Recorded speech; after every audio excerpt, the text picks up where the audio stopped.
አሜሪካ የቬኔዙዌላን ፕሬዝዳንት የሆኑትን ሚስተር ኒኮላስ ማዱሮን እንዴት በቁጥጥር ስር አዋለቻቸው?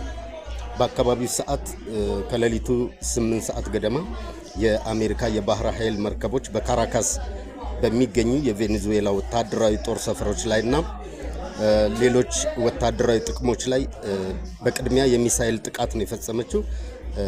በዚህ መንገድ ነው ወታደራዊ ዘመቻው የተጀመረው። ይህም የቬኔዙዌላ ወታደራዊ ትኩረትን ለማስቀየስ የተደረገ ነው። ስለዚህም የቬኔዙዌላ መከላከያ ትኩረቱን ወደ ጦር ሰፈሮቹ ላይ አደረገ ማለት ነው።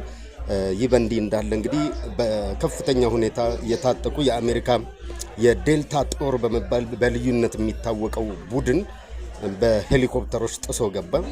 የዴልታው ቡድን ከራዳር በታች ዝቅ ብሎ በመብረር ነው ወደ ካራካስ ዋና ከተማዋ የገባው። በዚህ ሁኔታም ፕሬዝዳንታዊ ቤተመንግስት ሲደርሱ ከባድ የተኩስ ልውውጥ አድርገዋል። ቪዲዮዎች እንደሚያሳዩትም በቤተ መንግስቱ ቅጽርና በእያንዳንዱ ክፍል ውስጥም ከፍተኛ ተኩስ ነበረ። በዚህ ሁኔታ ፕሬዝዳንት ኒኮላስ ማዱሮን በቁጥጥር ስር አውለው በተረጋጋ ሁኔታ ከተማዋን ከቃኙ በኋላ ነው እንደገና ሾልከው ወደ አሜሪካ ኒውዮርክ እየበረሩት ማለት ነው። በአሁኑ ሰዓት የቬኔዙዌላው ፕሬዝዳንት ኒውዮርክ በሚገኘው ፌደራል ማረሚያ ቤት ውስጥ ገብተዋል።